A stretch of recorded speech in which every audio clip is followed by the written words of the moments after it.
Bismillahirrahmanirrahim. Alhamdulillahirabbil alamin wa bihi nasta'in wa ala umuri dunya wa din.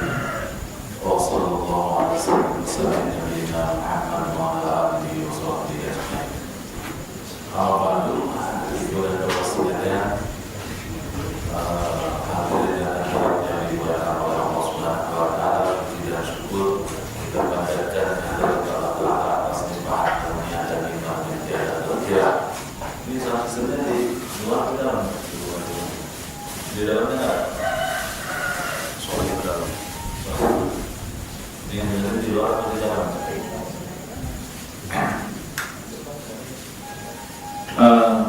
Di mana? Diulangi lagi. Bismillahirrahmanirrahim. Alhamdulillahirabbil alamin. Salatu wassalamu ala Rasulillah khatamil anbiya wa mursalin nabiyina Muhammadin wa ala alihi wa sahbihi ajmain. Amma ba'du, ibu dan bapak sekalian, hadirin dan hadirat yang dimuliakan oleh Allah Subhanahu wa taala, puji syukur kita panjatkan kehadirat Allah taala atas limpahan karunia dan nikmat yang tiada terkira. Salawat dan salam semoga Allah limpahkan kepada Nabi kita semua, Nabi Muhammad sallallahu alaihi wasallam, beserta para sahabatnya, keluarga tabi'in, atba'ut tabi'in, dan siapapun pula yang mengikuti jejak langkahnya sampai dengan manusia-manusia jelang kiamat nanti. Dan mudah-mudahan kita yang hadir di sini tergolong umatnya yang setia. Amin dong. Amin. Ini adalah hari hari keempat Muharram. Hari keempat Muharram. Berarti kita sudah memasuki tahun baru 1434 Hijriah. Dengan demikian maka kita akan teringat kepada peristiwa hijrahnya Rasulullah SAW 1434 tahun yang lalu. Hijrah ini adalah aktivitas yang sangat luar biasa, karena dia adalah perpindahan dari tempat yang tidak aman menuju tempat yang aman melaksanakan syariat Islam. Dari mana saja berkumpul di Madinah, terutama dari Mekah, dan Rasulullah sendiri dan para sahabat muhajirin tentu dari Mekah, dan akhirnya berhimpun di Madinah melalui prosesi hijrah. Jadi hijrah ini sangat luar biasa. Tetapi dia terbatas waktunya hanya sampai tahun ke-8 Hijriah. Oke. Tahun ke-8 Hijriah itu ada peristiwa yang disebut dengan Fathu Makkah. Nah, hijrah itu kan intinya perpindahan dari Mekah, walaupun tidak semestinya dari Mekah. Dari mana saja asal dia Muslim, maka dia harus bergerak dan berpindah langsung ke mana? Ke Madinah. Nah, Makkah itu setelah perang Badar, setelah perang Uhud, setelah perang Khandaq, suasananya bosan, boring, melemah semangat perlawanan terhadap kaum muslimin. Habis kata perang menang, Badar kalah, Uhud juga sebetulnya kalah, ya. Khandaq kalah juga dalam mengerahkan berbagai menggunakan berbagai sarana yang sangat luar biasa, tetapi kemudian tetap tidak bisa mengalahkan orang Madinah. Jadi lesu, semangat berjihadnya itu lesu, jihad tadi mereka usai, semangat bertempurnya itu lesu. Dalam kelesuan itulah maka kemudian Rasulullah SAW berani memutuskan untuk dan mendatangi Mekah dalam suasana perang. Tentu saja tidak dalam suasana damai, suasana perang. Berani mendatangi Mekah untuk umroh, dan berangkatlah pada tahun 6 Hijriah. Ternyata mereka menolak kedatangan Rasulullah, tetapi mereka juga tidak berani menyerang kelompok Rasulullah SAW ini, kecuali mereka akhirnya berunding. Terjadilah perjanjian Hudaybiyah. Nah, perjanjian Hudaybiyah itu sepakati aja. Salah satunya adalah umroh qadha, itu tahun ke-7 setahun berikutnya. Kemudian kalau orang Mekah ke Madinah harus dibalikin lagi, kalau orang Madinah orang Mekah yang sudah di Madinah kemudian ke Madinah lagi tidak boleh ke Madinah lagi. Kemudian dijatah sejarah 10 tahun. Ternyata pada tahun ke-8 orang-orang Quraisy melanggar perjanjian itu, sehingga kemudian karena atas pelanggaran itu maka dibebaskanlah Mekah oleh Rasulullah SAW dan para sahabat. Bebas, alhamdulillah. Karena bebas itulah maka diumumkan beberapa hal. Rasulullah berpidato dan salah satu pidatonya adalah menutup syariat hijrah. Kata beliau, la hijrata ba'dal fathi illa jihadun wa niyah. Tidak lagi berlaku jihad setelah Fathu Makkah kecuali berikutnya adalah jihad dan pembaharuan niat, begitu. Nah ini kaum muslimin selama berabad-abad konsisten menerapkan sunnah Rasulullah ini, perintah Rasulullah ini, di mana bila ada kawasan muslim yang kondisinya seperti di Makkah, maka tidak boleh apa? Tidak boleh hijrah. Yang dilakukan melawan, mengangkat senjata dan berjihad. Secara konsisten dilakukan oleh kaum muslimin, tidak terkecuali kaum muslimin Indonesia. Ketika datang Portugis dilawan, ketika datang mana lagi negara kita, Belanda dilawan, ya. Malah Diponegoro mampu melakukan peperangan paling singkat dalam sejarah dunia, ya. Hanya pada maghrib aja, ya, sampai sebelum Isya sudah selesai. 1825 sampai 1830. Oh tahu, lama ya, tahun-tahun juga. Cutnyatin dengan Teguh Umarnya, Imam Bonjolnya, kemudian di Sulawesi ada banyak tokoh-tokoh, Hasanuddin, Sultan Goa dan sebagainya. Di timur sono juga di Tidore, Ternate, Bacan terjadi pertempuran melawan penjajah. Berkelanjutan terus menerus sampai kemudian di zaman kemerdekaan, termasuk 10 November itu sejarahnya, itu juga kita berperang dengan atas nama jihad fisabilillah dan menyerang musuh dengan teriakan Allahu Akbar. Dan ini konsisten terjadi di seluruh komunitas kaum muslimin di seluruh dunia. Di Thailand Selatan, di Filipina Selatan, di Kashmir perbatasan India dan Pakistan, di negara-negara Balkan, ya, sampai kemudian negara-negara Kaukasus di Laut Hitam yang secara geografi termasuk Rusia, sampai kemudian di negara-negara Afrika, ya, terutama di zaman penjajahan dahulu, ya, sampai juga di negara-negara Asia yang berbasis Arab dan Persia, itu semuanya melakukan perlawanan kepada orang kafir. Jadi tidak boleh kemudian kaum muslimin berhijrah, termasuk yang dilakukan oleh saudara-saudara kita hari-hari ini di Palestina. Nah, Palestina itu adalah negara jajahan dan orang Palestina tidak mau keluar dari Palestina, tetap bertahan. Sekencang-kencangnya orang-orang Yahudi ingin membombardir mereka, maka mereka akan tetap bertahan.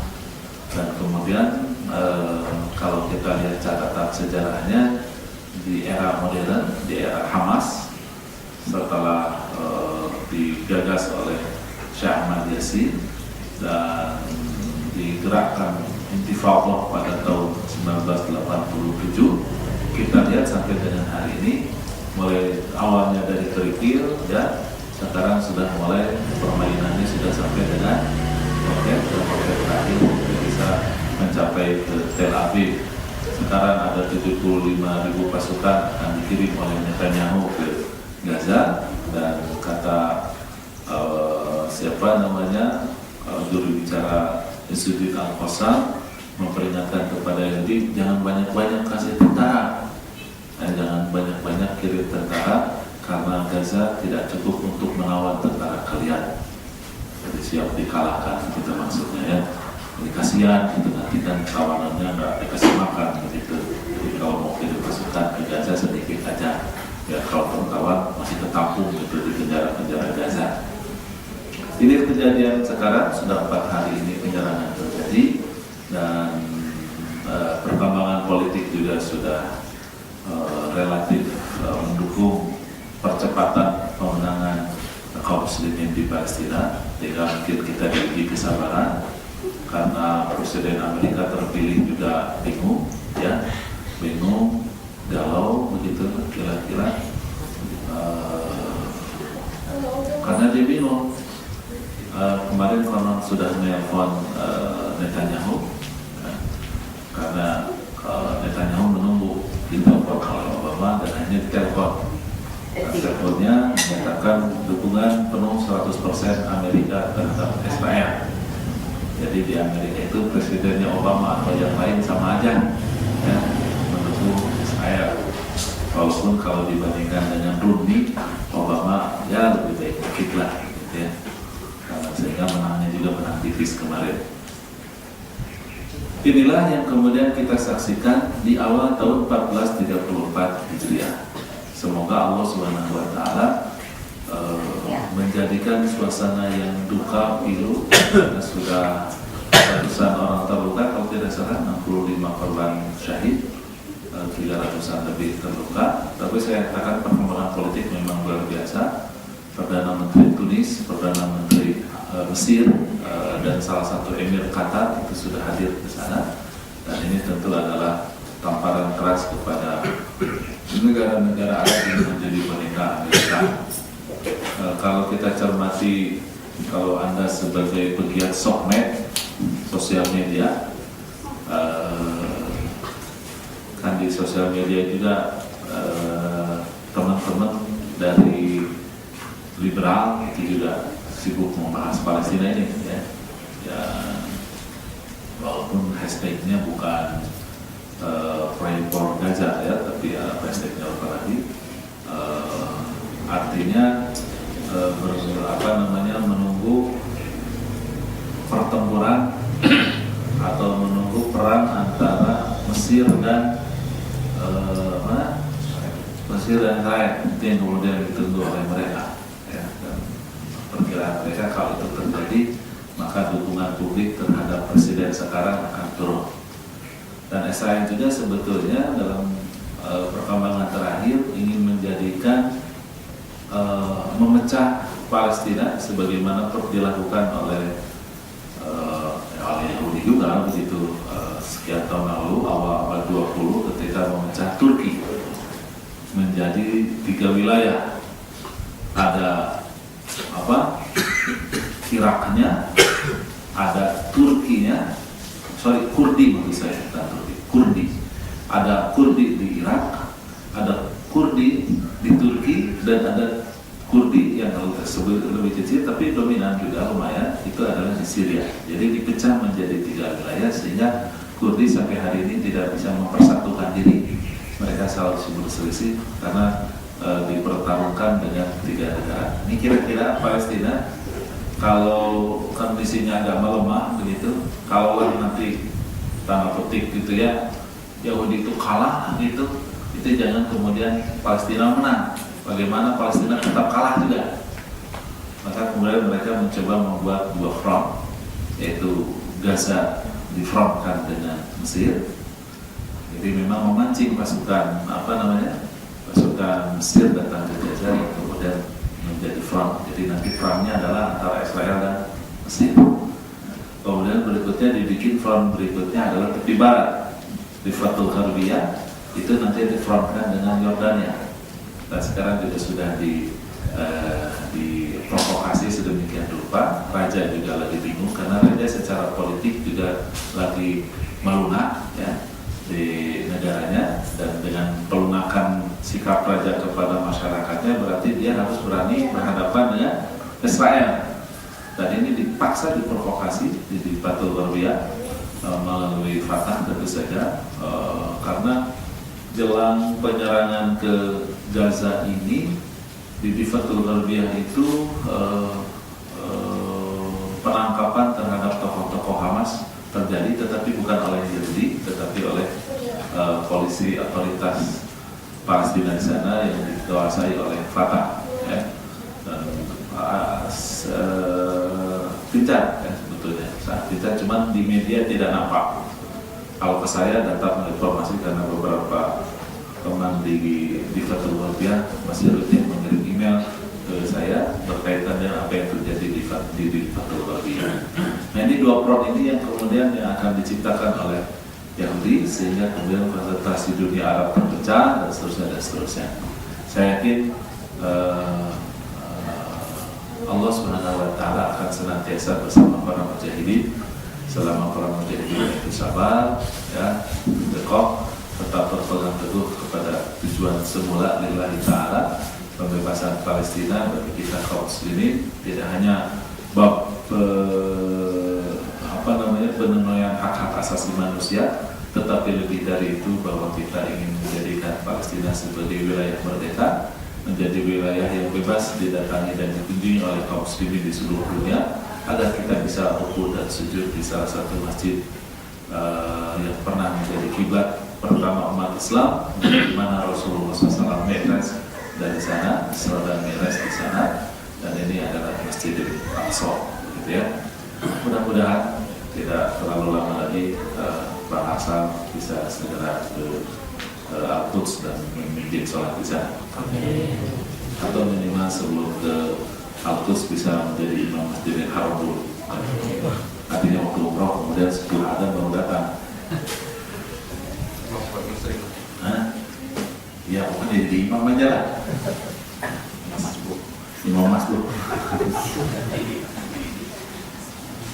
Oke, itu informasi berkaitan dengan tahun baru dan berkaitan dengan kejadian yang menimpa dunia Islam, terutama Palestina hari-hari ini. Selanjutnya kita masuk ke buku Minhajul Qasidin. Saya lupa lagi, sudah bertahun-tahun saya tidak kesini lagi. Tahun yang lalu saya kesini di tahun 1433. Sekarang sudah tahun 1434 loh. Jadi saya lupa lagi apa yang kita bahas. Kalau tidak salah kita membahas tentang rahasia toharoh. Kalau tidak salah pula kemarin kita sudah bahas toharoh secara ringkas. Cuman saya lupa, Pak Isa, tamat nggak ya membahasnya? Tingkat pertama. Ya, maksudnya tamat nggak ya tingkat pertama ini? Tamat ya? Tamatnya sampai mana?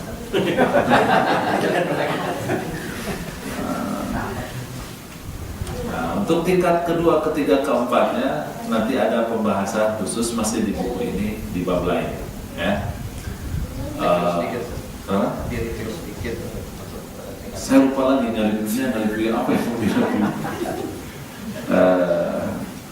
Jadi kalau ini atas kita kan di sini kan Judi ini kainnya beliau kan, ya kita harus buka aja. Kalau mau memang asal kita mau aja. Jadi yang namanya taharah itu dia tidak hanya sebatas fisik. Ya, secara fisik dan ini menjadi habit bagi kita kaum muslimin untuk memeliharanya adalah membersihkan diri dari hadas dan dari najis serta kotoran lainnya.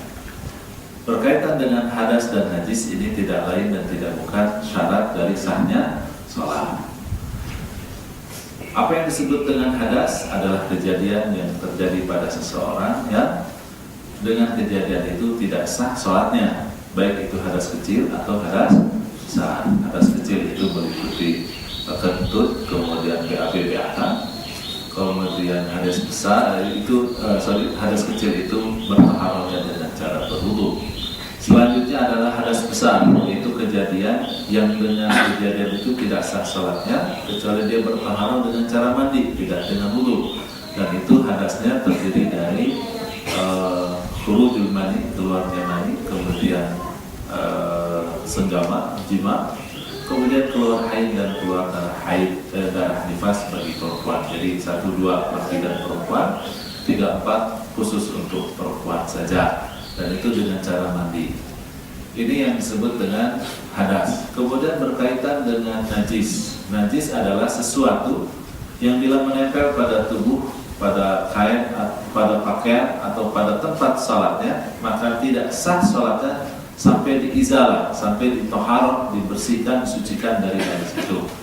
Secara umum, pensucian dari najis itu adalah menggunakan air. Jadi di kata orang Garut mah disemblok, apa disemblok itu? Disiram, ya, disiram. Tapi kalau siram kan beda lagi, nyiram bunga, bukan lagi ya. Seblok yang paling tepat. Bersyukurlah kalau Anda sebagai orang Sunda ya, kayak Pak ini apa Pak Januar ini orang Tasik ini asli, tapi lahir di Surabaya. Nah, jadi di seblok ini penting. Ketika kita najis terhadap najis. Kemudian tentang kotoran, secara umum kita membahas berkaitan dengan kan begini, kotoran itu kan ada dua cara pembersihannya. Pertama dengan air tadi, konteksnya sama dengan najasa, maka ada mandi ya. Kalau misalnya rambutnya berdebu, maka atau berkutu atau berketombe, maka pakai sampo gitu kan. Badannya bebek, mau badan ya, bukan bebek blackberry. Maka kemudian dia mandi gitu ya, pakai sabun gitu ya, pakai deodoran dan seterusnya. Tetapi juga ada taharah dalam konteks mengurangi dan menghapus. Itulah yang disebut dengan asyrut taharah, yang 10 taharah. Kita bahas kalau tidak salah ya, merapikan kumis ya, kumisnya jangan sampai jongkrong itu ke depan ya. Karena kalau sudah jongkrong ke depan, nanti kalau ke Bandung tidak bisa menikmati minum bandrek ya. Minum bandrek itu cuma airnya doang, kelapanya nggak bisa dimakan karena nyangkut di kumis. Jadi ini harus buat apa namanya dirapikan. Kemudian apalagi mencabut bulu ketiak, sudah dibahas ya teman-teman ya. Mencabut ketiak, kemudian apa namanya mencukur bulu kemaluan, merutinkan menggunting kuku, kemudian yang seumur hidup sekali adalah mengkhitan ya, disunat itu seumur hidup sekali. Dan menurut bapak-bapak ibu, disunat itu jauh lebih menyakitkan dibandingkan dengan melahirkan. Betul Bu, sepakat? Ayo menurut bapak-bapak aja. Kalau ibu-ibu enggak, lebih sakit melahirkan ya. Apa kata bapak-bapak? Karena kita kapok cuma berani sekali doang. Kalau ibu-ibu melahirkan bisa terus-terusan. Bisa isinya Pak Bang Arsad berapa? 7 kali melahirkan? 5 kali. Subhanallah. Kemudian membiarkan jenggot. Nah, kalau jenggot dibiarkan, tetapi khusus bagi yang punya jenggot ya. Tidak berjenggot ya gimana mau biarin, apalagi perempuan kalau punya jenggot mau dibiarin di mana, nggak ada ya.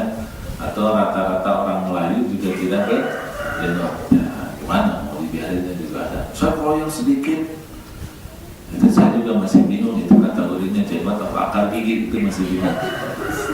Kalau kategorinya akar gigi itu nggak perlu lah. Tapi kalau memang itu diakhiri jenggot, silahkan dibiarkan.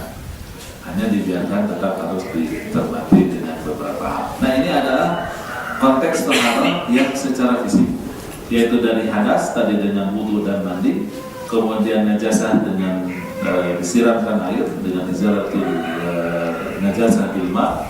Kemudian yang ketiga adalah taharah yang disebutkan sunnah taharah itu, yaitu dalam konteks mengurangi, merapikan dan menghapuskan. Dalam konteks tadi mulai dari khitan, gunting kuku ya, rapikan kumis, cabut bulu ketiak, mencukur bulu kemaluan gitu ya, dan hal-hal yang berkait dengan itu yang lainnya gitu. Termasuk istinja juga di dalamnya, yaitu cebok, sudah kita kemudian bahas. Nah, ini semuanya adalah lahiriah.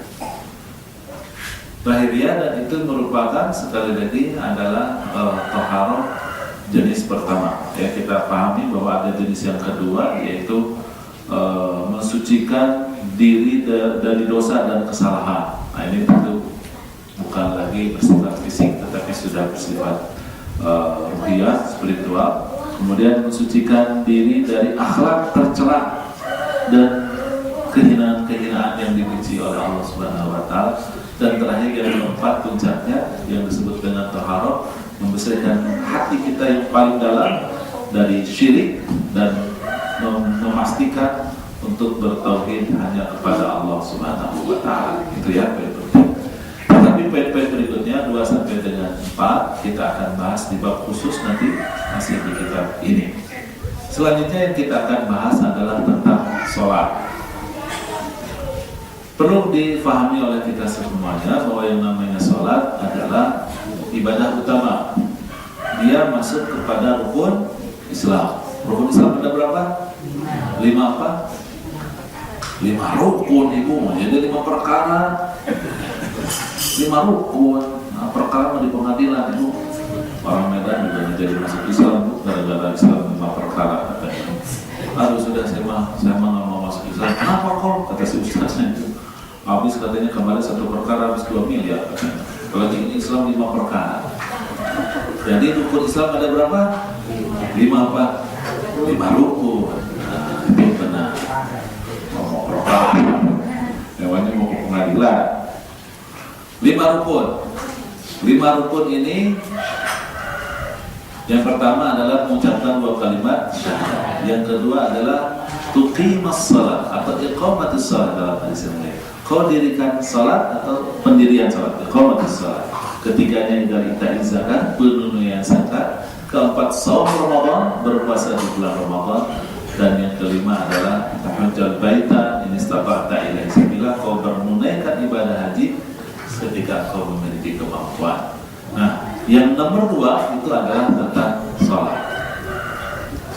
Yang menarik, sholat ini ternyata tuntutannya adalah mendirikan, bukan mengerjakan, bukan mengamalkan, tetapi mendirikan. Jadi sholat itu mesti didirikan. Nah, ya.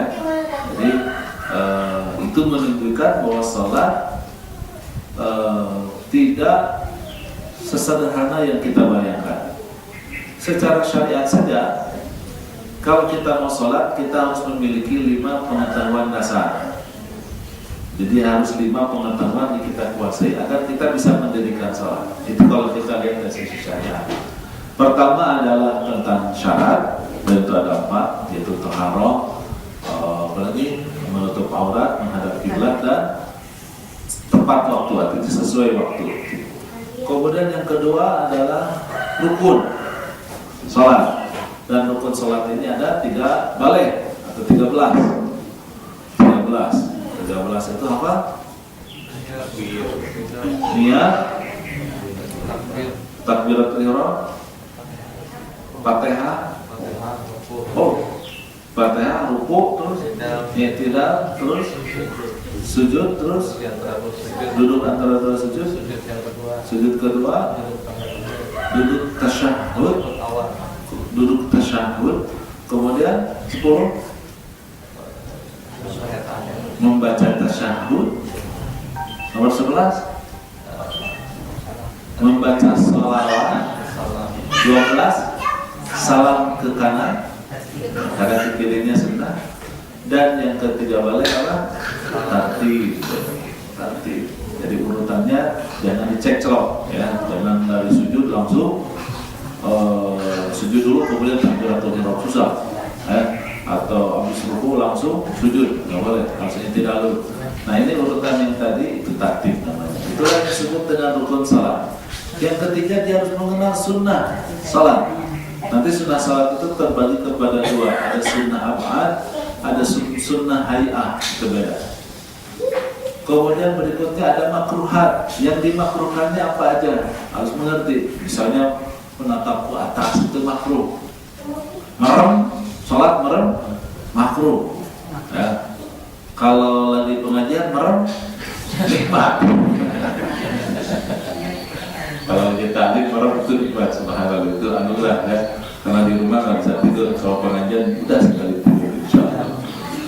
Makanya dokter-dokter internis kalau pasien tekanan darah tinggi itu selalu menyanjurkan mereka rajin-rajin ke pengajian. Karena di rumah susah tidur kalau tekanan darah tinggi itu susah banget. Datang pengajian dia semuanya usah di rumah tuh orang ngantuk aja gitu kan. Luar biasa. Merem itu termasuk yang 50 kata dalam salat, ya. Kemudian ada beberapa poin. Berikutnya adalah mubtilat atau apa saja yang membatalkan sholat, ya. Nah, ini membatalkan sholat. Jadi ini pengetahuan ini sangat penting agar kemudian sholat itu bisa didirikan, karena memang tuntutannya adalah mendirikan. Rasulullah SAW dalam sebuah hadis diriwayatkan oleh Bukhari dan Muslim bersabda, "Ma min ri'in muslimin tahduru salatun maktubah fayuhsinu wudu'ahu wa khushu'aha wa ruku'aha illa kanat kafaratun lima qablaha minal dhunubi ma lam yu'ti kabiratan wa dhalika tanaqullah. Rawahul Bukhari wa Muslim. Siapapun yang ketika datang waktu sholat ia perbagus sempurnakan wudunya, ketika sholatnya ia benar-benar khusyuk mengerjakannya dalam seluruh rakaatnya, kemudian itu semuanya akan menghapuskan dosa-dosa dia selama ia tidak berbuat dosa besar, dan itu akan terus-menerus begitu. Jadi kalau kita merasa banyak dosa, jangan lupa sholat, dan sholatnya yang benar, yang betul-betul disempurnakan wudunya, dimaksimalkan khusyuknya di dalam sholat tersebut, ya. Dalam hadis yang lain Rasulullah SAW mengatakan, man shalla raka'ataini la yuhaddithu fihima nafsah ghufira lahu ma taqaddama min dhanbi. Barang siapa yang sholat 2 rakaat kemudian dia tidak melamun, tidak melantur, ya, tidak ingat kunci yang hilang, tidak ingat sang mantan dulu yang pernah kita pacari, tidak ingat sama pekerjaan kita, tidak ingat sama hutang-hutang kita, ya, maka ia akan diampuni dosa-dosanya yang terdahulu. Jadi kalau mau sholatnya maksimal, tidak ada pilihan, kita harus khusyuk.